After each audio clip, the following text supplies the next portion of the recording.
Hey guys, this is John Hang, and in today's video I'm going to be going over how I built this laundry room built-in. It features drawers on the side that are both soft close and full extension, as well as a little cubby for my cat's litter over there. It stores my washer and dryer that I recently just got, and without further ado, let's just get into the video.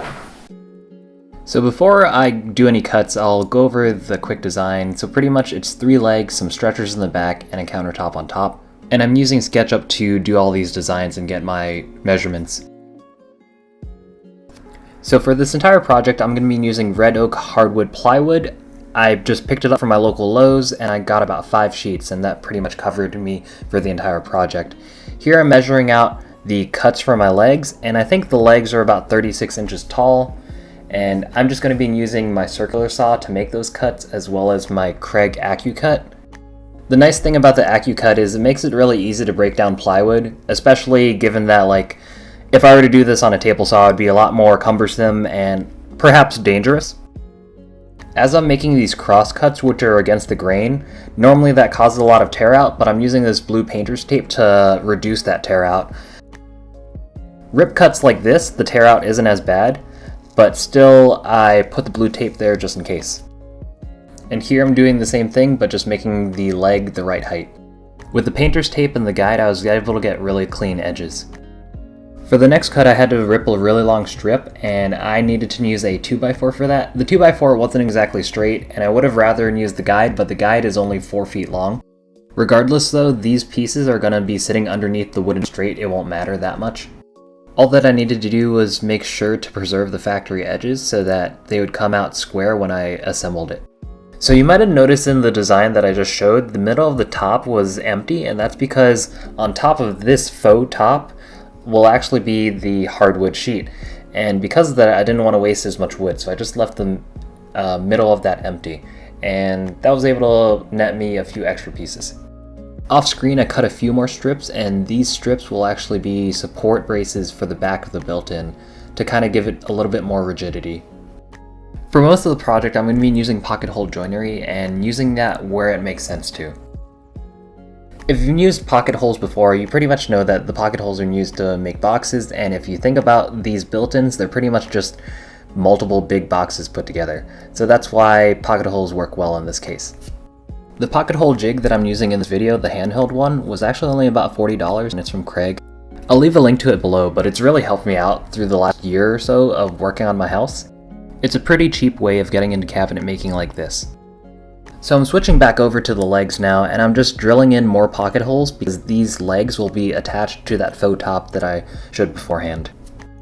At this point, while I was drilling in these pocket holes, I was being mindful of which edges I wanted to be showing towards the front, because one side of the leg will be showing those pocket holes, and you want those kind of concealed on the interior of the boxes.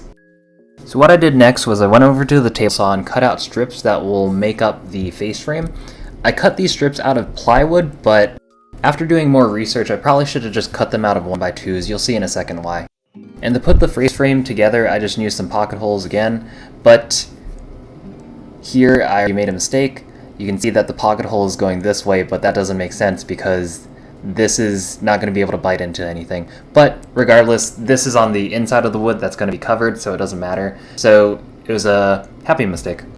I just started over and drilled into the correct piece of wood, and things were perfectly fine from there. To join things using pocket hole joinery, you're going to need these pocket hole screws.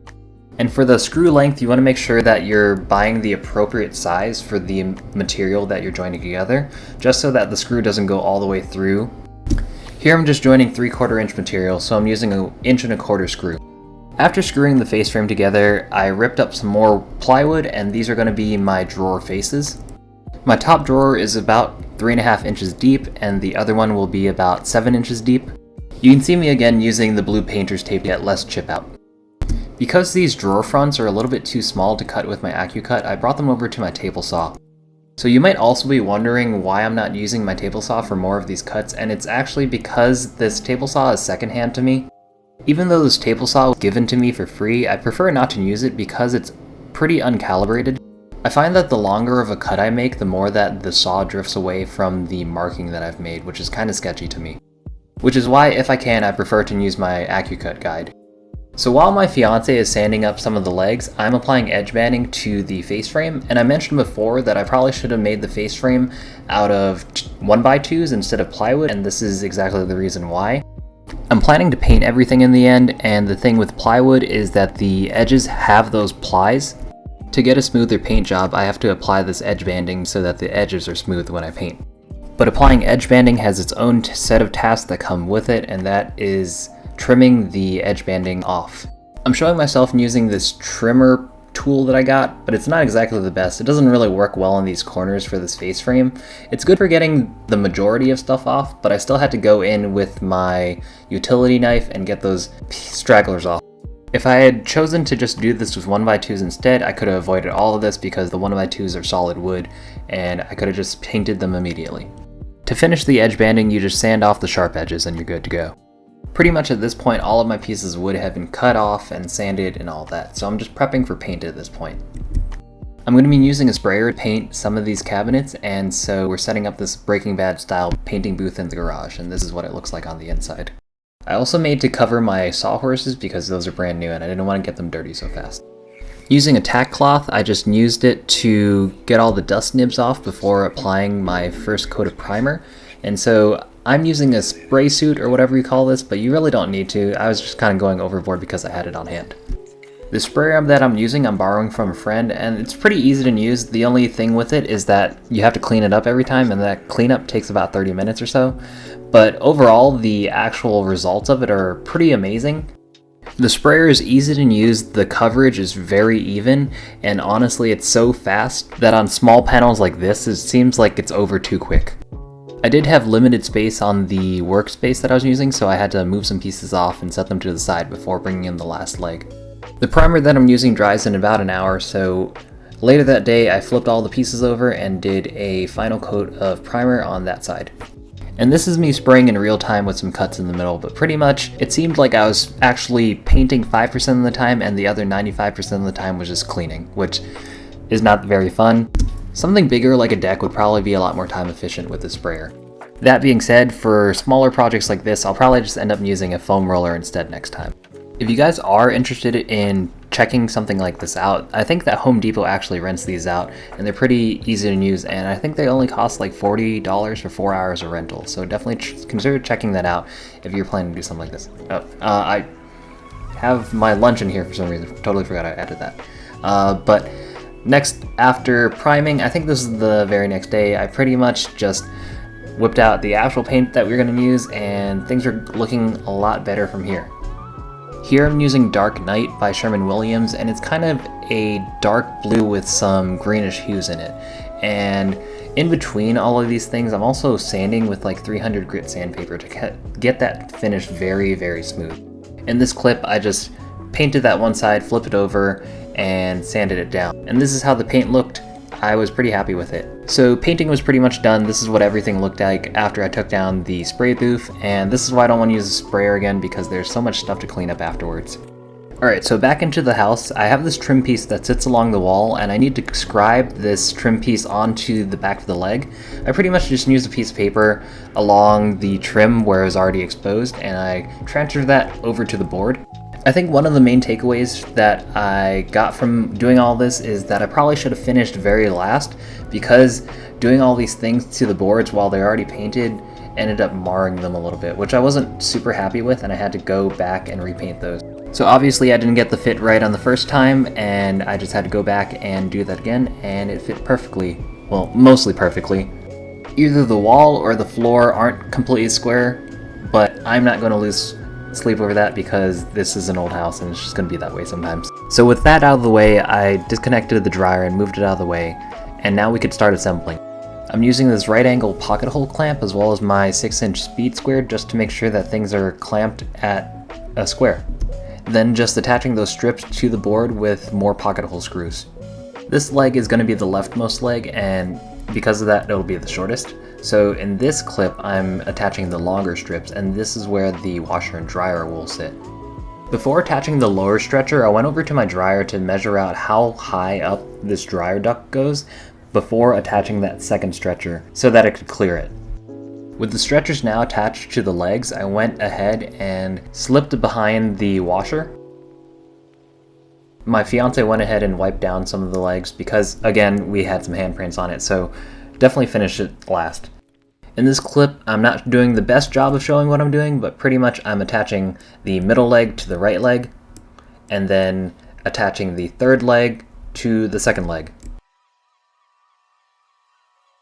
With all the legs attached to each other, we brought in the top, but we noticed something a little bit weird, and that was actually the top was 3/4 of an inch too short, and that made me wonder if I measured something wrong.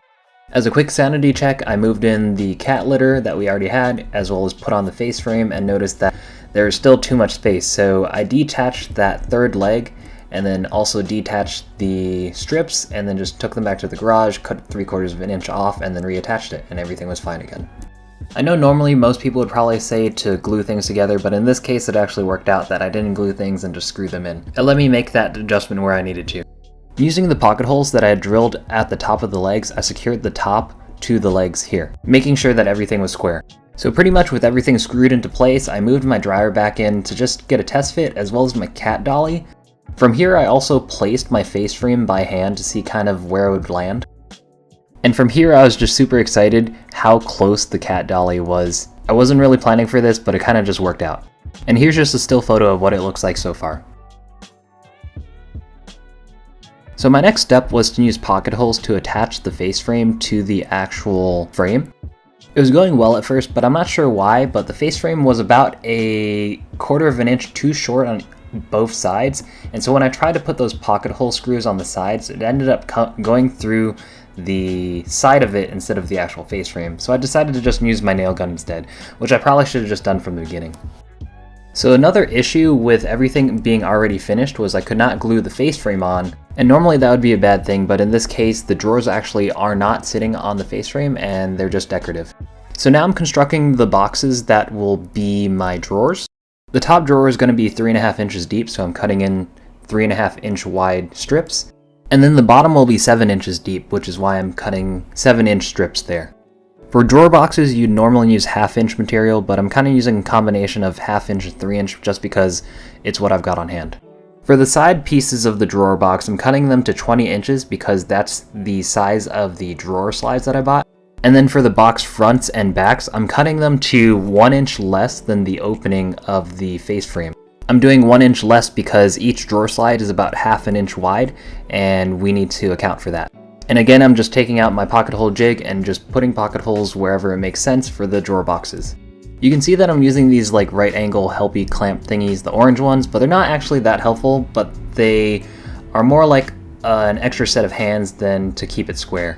I was relying more on my pocket hole square clamp and a speed square. I cut some additional strips that will eventually screw the drawer slides in. That part will make sense in a second. And then cut out the bottom for the drawers using 1/4 inch plywood. To install the drawers, I'm using these drawer jigs from Craig also. I'm not going to go super in depth on how to install the drawer slides, but pretty much the jig acts as a second pair of hands for helping you hold stuff while you're installing things. You can see the wooden strip that I cut out earlier in the frame, and pretty much that helps offset the drawer slide so that it doesn't hit the face frame. While the drawer jig holds those strips in place, I'd pretty much just nailed them in and then screwed in these drawer slides.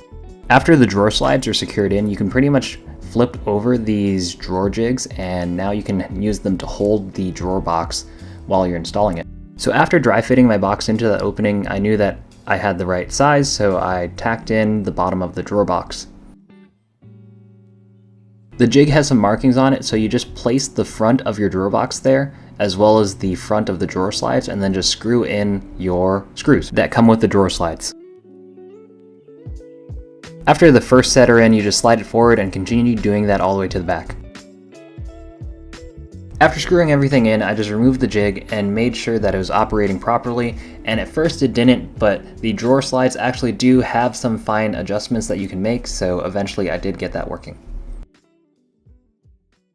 So after making those fine-tuned adjustments, now it was looking good, and you can see that soft close action there. Then I just repeated those steps all over again with the bottom drawer. I really like these full extension drawers. I've never actually used them before, and they're actually really nice that they go out that far. It's nice for reaching those items all the way in the back. So now is the time to install the actual drawer faces, and yes, there's another jig that I bought here. It's a cabinet hardware jig, and it pretty much just makes sure that your spacing for the holes are exactly the same every time, as well as exactly in the center. To install the drawer fronts, I clamped in these pieces of wood and they act as positive stops, and then I screwed in a 1/4 inch panel that'll help me achieve a 1/4 inch reveal. Then for the drawer fronts, I pre-screwed in these screws and then just pushed it up to that positive stop that I had, and then made sure that there is even spacing on both sides, and then just screwed those in temporarily into the actual drawer box. Then I removed that positive stop and opened the drawer, and then permanently installed it from the inside. Here again, I'm using some pocket hole screws because they actually have a pan head that secures things pretty well. I removed those temporary screws on the front and then drilled all the way through the drawer box, and then just attached my cabinet pull hardware. So with that, I was able to install my drawer fronts without any hot glue or anything. And this is what it looks like with the drawer pulls in. So this next part might not apply to you, but I didn't like the way that the dryer duct had a kink at the top.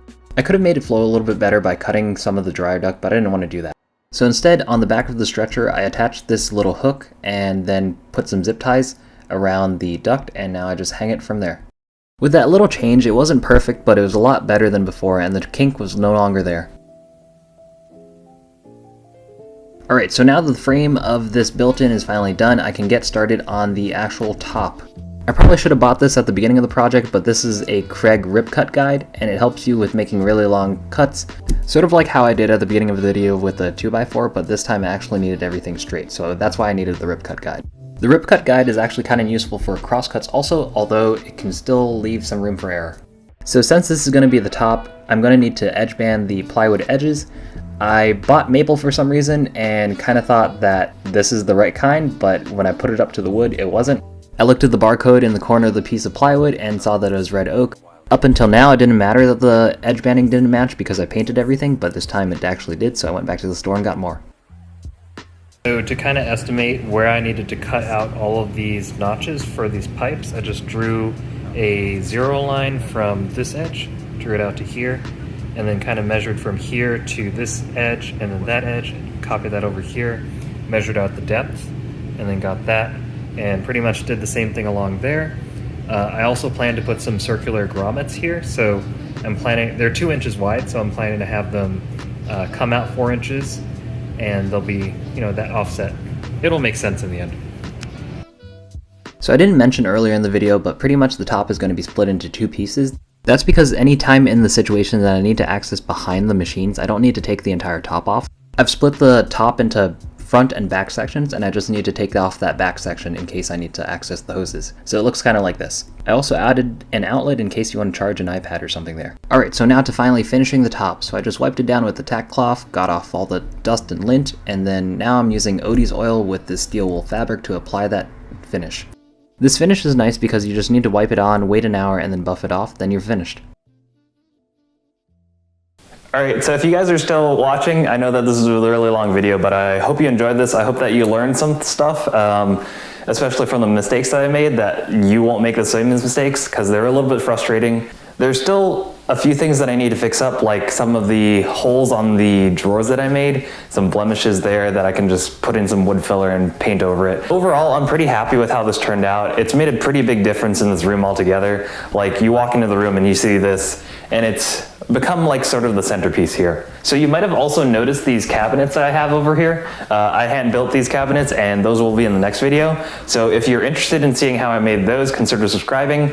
And if you like the video, consider giving it a like. And if you have any comments, or maybe how I could fix some things or change things up, consider leaving a comment down below. Until next time, this has been John Heng, and thanks again for watching.